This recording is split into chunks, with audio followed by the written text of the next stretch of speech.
नमस्कार, मी शोभा माधवराव फडणवीस. 90मध्ये आम्ही जेव्हा कारशिवेला गेलो तेव्हा खरी मजा आली. कारण जवळजवळ 60च्या वरती 50च्या वरतीच्या महिला माझ्यासोबत होत्या. एक प्रकारचा असा उत्साह होता, आपण कुठल्या तरी मोठ्या कामाला चाललेलो आहोत आणि काही झालं तरी जायचं, मार बसो काही बसो या उद्देशाने आम्ही सगळे निघालो. राम मंदिर झालंच पाहिजे अशा पद्धतीची भावना त्या कारसेवकामध्ये होती. हिंदूंच्या धार्मिक आणि आध्यात्मिक आस्थेचा आत्मा म्हणजेच अयोध्येतील श्री राम मंदिर. 550 वर्षांच्या प्रदीर्घ संघर्षानंतर आज हिंदूंना हा अलौकिक दैवी क्षण पाहावयास मिळत आहे. 5 शतकांच्या या लढ्यातील एक अंश म्हणजे वर्ष 1990 आणि 1992मध्ये लक्षावधी हिंदू भाविकांनी केलेली करसेवा अर्थात कारसेवा होय. राम आने वाले है या विशेष व्हिडिओ सिरीजमधून आपण कारसेवकांचे अद्वितीय प्रत्यक्ष अनुभव जाणून घेऊ.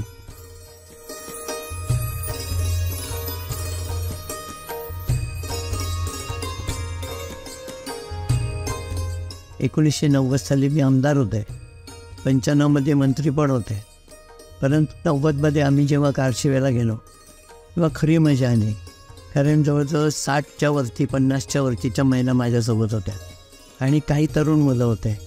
आणि आम्ही चित्रकूटपर्यंत ट्रेननी गेलो आणि त्याच्यानंतर नैनीवरनं मात्र मी पायी सुरू केली. देवेन त्यावेळेला सापडत नव्हतं म्हणून देवेंसाठी नैनीचं पूर्ण जेल मी मोटरसायकलवर फिरवलं. खूप मजा आली आणि एक प्रकारचा असा उत्साह होता, आपण कुठल्या तरी मोठ्या कामाला चाललेलो आहोत आणि काही झालं तरी जायचं, मार बसो काही बसो या उद्देशाने आम्ही सगळे निघालो. आणि रोज 50 किलोमीटरचं अंतर चालायचं असं आम्ही ठरवून टाकलं होतं.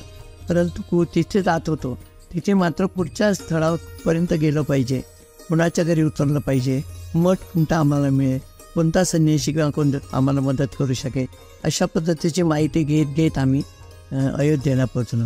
अयोध्येला पोचल्यानंतर तिथली परिस्थिती पाहून थोडंफार भयानकता लक्षात आली. परंतु आम्हाला ते एका मठामध्ये जागा मिळाली. आम्ही सगळे त्या मठामध्ये थांबलो आणि रस्त्यामध्ये त्या लोकांनी आम्हाला खऱ्या अर्थाने चहा पाजला, खिचडी खाऊ घातली. ते इतका सत्कार आम्ही कधी पाहिला नव्हता. थोडा आमचा मान सन्मान त्या ठिकाणी होत होता. त्या ठिकाणी आम्ही रात्री पोहोचत होतो. त्या ठिकाणी तिथल्या बायका गरम तेल लावून आमच्या बायकांच्या पायांना तेल चोळून द्यायच्या, पाय शिकून द्यायच्या, हातपाय दाबून द्यायच्या. त्यांना असं वाटत होतं की आम्ही कोणीतरी महान कार्य करायला आलेलो आहोत अशा पद्धतीची भावना त्यांच्यावरती. रात्री 1 वाजो 2 वाजो लोक उठून आम्हाला जेवायला घालायचे. तो मान आणि तो सन्मान आणि तो त्यांचा उत्साह पाहिल्यानंतर राम मंदिर झालंच पाहिजे अशा पद्धतीची भावना त्या कारसेवकामध्ये होती. ज्यावेळेला सुरुवातीला आम्ही गेलो त्याला भयानक स्थिती होती, पण नंतर आम्ही 3ऱ्या दिवशी आम्ही वापस आलो.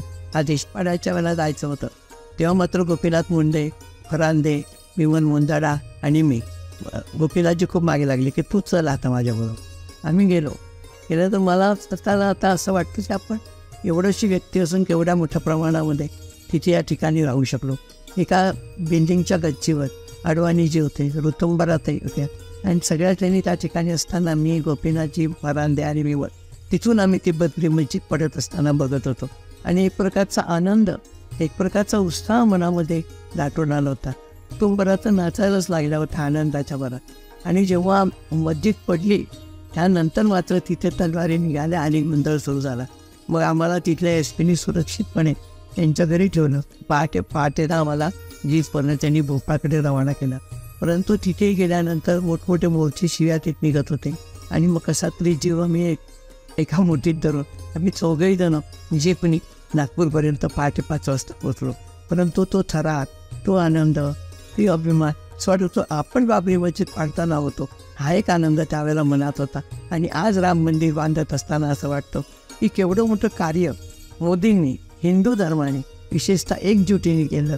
हाच हिंदू धर्माचा खरा अभिमान आहे आणि भविष्यात हिंदू धर्म हा जगावर राज्य करेल असा मला विश्वास वाटतोय. प्रभू श्रीरामांच्या कृपेने झालेली ही कारसेवा आणि लोकशाही मार्गाने हिंदूंना मिळालेला विजय हा त्यांच्या असीम त्यागातून मिळालेला विजयच आहे. श्री राम मंदिराची उभारणी ही रामराज्याच्या स्थापनेचा पायाच होय. श्रीरामाला शरण जाऊन आता या दैवी रामराज्याच्या स्थापनेस कटिबद्ध होऊया.